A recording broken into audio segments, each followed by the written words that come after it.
guys, welcome back to my channel. This is going to be hopefully a really quick video because I am still sick with a head cold. And this has been going on for, I want to say 3 weeks. And I don't know why. It could be allergies because I do have allergies. So it's that just mixing with a little bit of a cold still. That's just the perfect storm. But I have been trying to stick to my TBR. I have been trying to read the books that I said I would. It's just been very slow going. I might sneeze. So let's talk about the books I read that were on my TBR.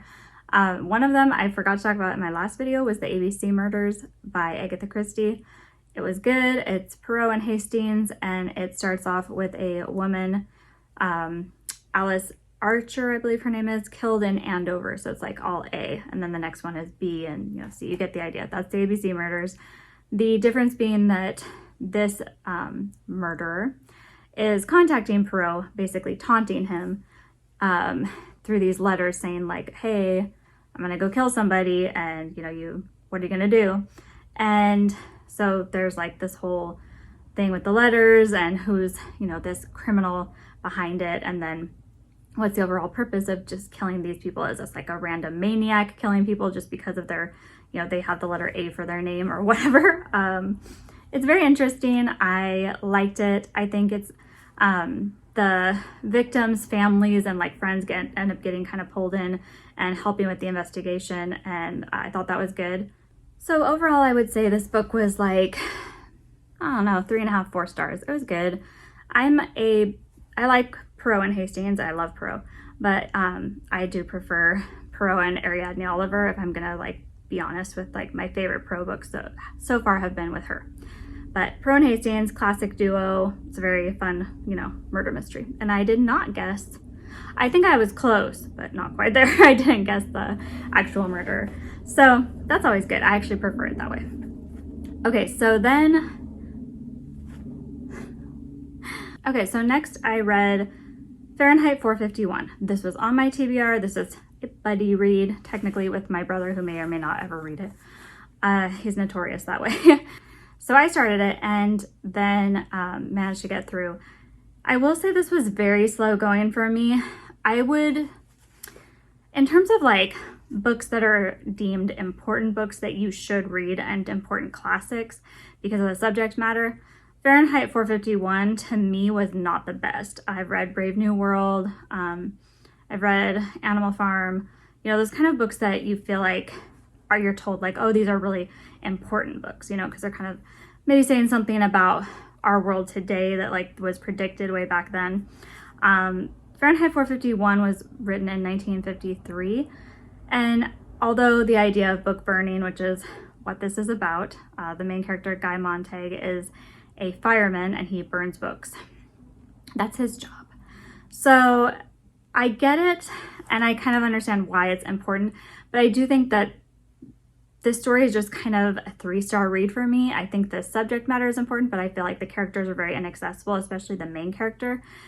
I didn't really connect with him. He didn't seem he almost felt the audience was supposed to, kind of a self-insert for me as the reader. You're supposed to kind of see yourself as he could be anybody. He could be, he's just in this system, this corrupt system, and he is having to burn these books and then one day wakes up. But you don't really see the build up to that. He comes home. This will have some light spoilers. He meets a girl on his way home, Clarice, I believe her name is, and she's a very normal girl. And he's kind of surprised because she's just talking, and someone described her in a review as a manic pixie dream girl. I don't know how accurate that is, but she was, she definitely had that quality where she's talking to an adult, but she seems real mature, but she's just, he's oh, she's very beautiful, and it's almost she's some kind of, little, just character, sorry. She's just a character that comes in to kind of push him a little bit further along. She's not really important to the story. She's hardly in it. So he meets her. She kind of starts, oh, have you looked at the trees? Have you looked at this? And she's kind of this dreamy, girl, and he is just living in the real world, and he's very jaded, so he's not, sure what to do with this. Then he goes home. his wife has attempted suicide, and that's like kind of our introduction to the story. Like, then he's dealing with her. She gets saved. They just basically like pump her full of new blood apparently, and she's all good. So his wife is kind of a more interesting character. I feel like I wish that they would have explored her more. She just stays at home basically and watches television with the programs that are called The Family, and it's just like all day the family entertains her. And you know, he says at one point, like, do they love you? Do you get love from the family? And she can't really answer. It's, to me, I feel like that was the strongest connection to our like social media today, where people only know people through social media. They only connect with people on social media. We have a very separated society where, you know, it's hard to connect with people on a personal level. And so a lot of people just do it through their computer or through, you know, Instagram or whatever. And it's kind of sad. And it definitely like has that parallel with the story. Overall, I didn't feel like if anything bad happened to Guy that I would be upset, because he's just not, you know, he's a fireman. He's been burning books this whole time. He hasn't had like any, you know, feelings that this was wrong until now. And now he's just like, oh, I'm so angry. I'm so angry, and I'm going to stop, and I'm going to, you know, burn everything down, and we're going to expose this horrible society. It was okay. Definitely read it if you're interested. I would say it's worth reading. I like Ray Bradbury as a writer. I read The Illustrated Man, but I do feel like The Illustrated Man just seemed more polished. And even in the one story, like the first story in The Illustrated Man, it's so much more hard-hitting and so much more, to me, like impactful than the whole story of Fahrenheit 451. So liked it. 3 stars from me. Recommend, but it wasn't my favorite. Okay, and then I went down, since I read Jurassic Park, I have been like, oh, I'll read more Michael Crichton.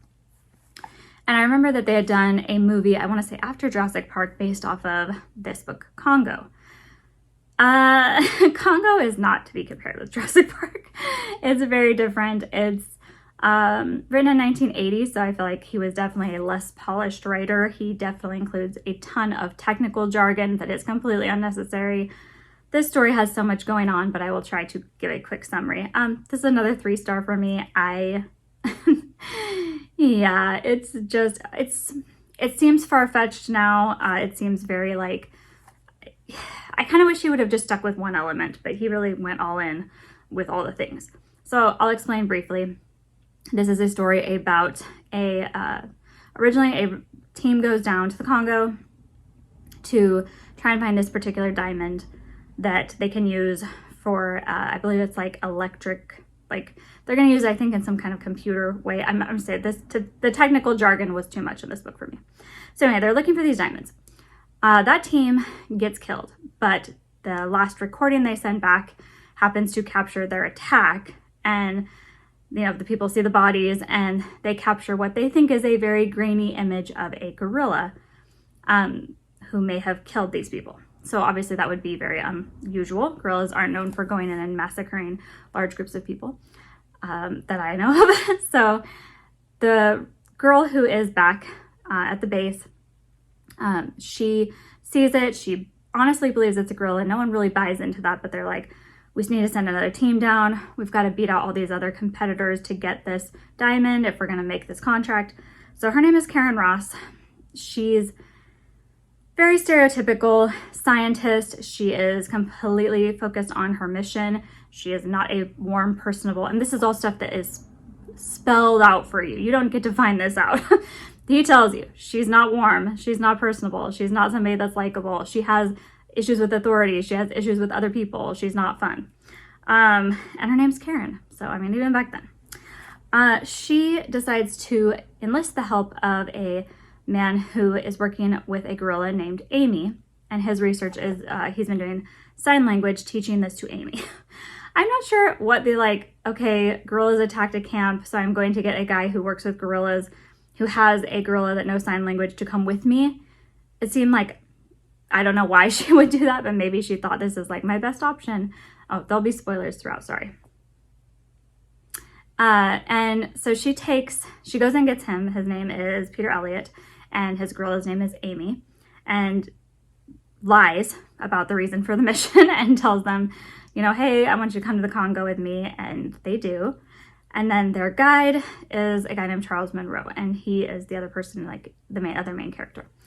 So they go to the Congo, tons of stuff happens, like Amy gets kidnapped at one point. They are in the middle of like actual warfare because that region was very, like there's a lot of conflict going on. So there's, you know, people being shot at. They get obviously attacked by gorillas, and you find out, I guess this is kind of like the big spoiler of the book. Big spoiler, there's a lot of stuff going on.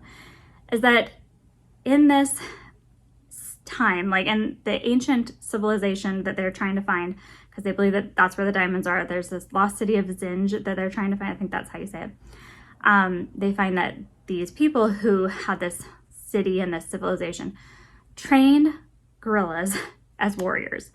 And that's why these gorillas who have passed this trait of killing and fighting down to their offspring are attacking these groups of people coming to the city.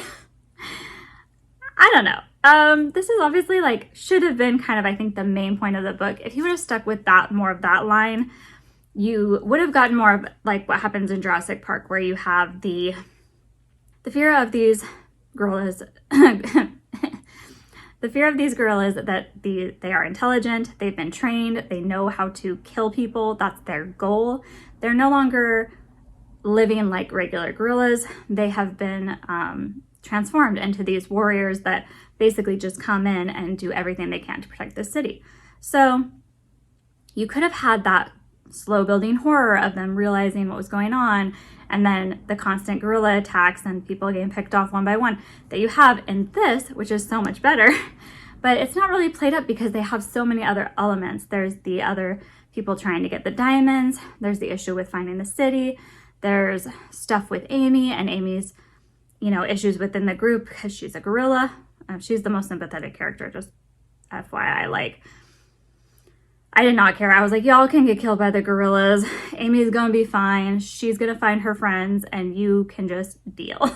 I didn't like these characters. That's the other thing. You really can connect with the characters in Jurassic Park, whereas Congo is characters that I was very much okay with them being killed by gorillas, but some of them do make it. It's, you know, and Karen too, as the stereotypical, I have no heart. I am here for my, you know, contract. You know, I'm all about the science. I don't connect with people. She was pretty awful, and I really wanted her to die at the end because she makes so many terrible decisions based off of selfishness and what she wants that impact the group. And she just doesn't care because she doesn't care about them.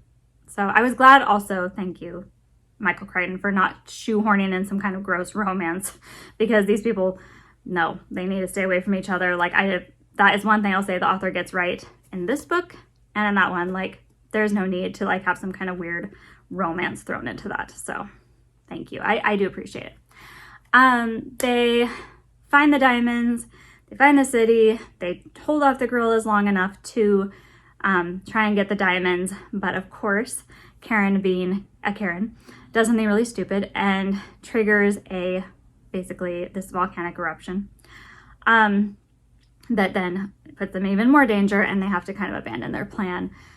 And I get it. You had to have some reason to, you know, have them leave, but it just didn't work for me. It doesn't work really on a monster horror level because there's not a lot of that, and they don't build up the tension with the gorillas attacking and, you know, the blood and the gore that you have more in this, where it's like, hey, you know, the opening scene of Congo is great. The opening attack, like, is really well done. I wish they would have kept up that level of, like, you know, suspense and, like, you know, kind of like the horror of that moment, but they don't. And then they kind of, you know, get bogged down with other stuff. So they end up fleeing. You know, she is what she is. There's, you know, a volcanic eruption. I will say this book, if you've ever seen the movie In Search of the Castaways, which has, I believe, almost every single natural disaster in one movie happens to these people, that's what the Congo felt like. It felt like you're doing too much. You know, you've got the diamonds, you've got the talking gorilla, Amy, you've got the other gorillas that are attacking people and killing them, you've got the, the other, I guess they're just people who work for other companies, but the other like companies trying to send teams down to the Congo to get these diamonds. So you have like them trying to, sabotage, their plane gets bugged. Like I said, Amy gets kidnapped. Then they're attacked multiple times. They're going down the river and like a hippo attacks their boats. It's just kind of like, you almost don't feel the peril and the thrill of it because it's just kind of like, oh, checklist. Okay, something else has happened. Oh, something else happened in the group. There was a solar flare and none of their equipment worked. Like, of course there was.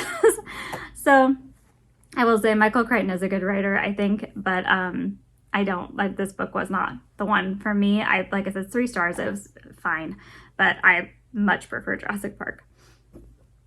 So that's gonna be my wrap up of what I read. Obviously I haven't been getting to much because I have been sick. So hopefully this head cold will go away because that's really messing with me. I am planning on finishing up my reread of Enchantment of Ravens. It's just stalled. Congo really got me. I was deep in thought.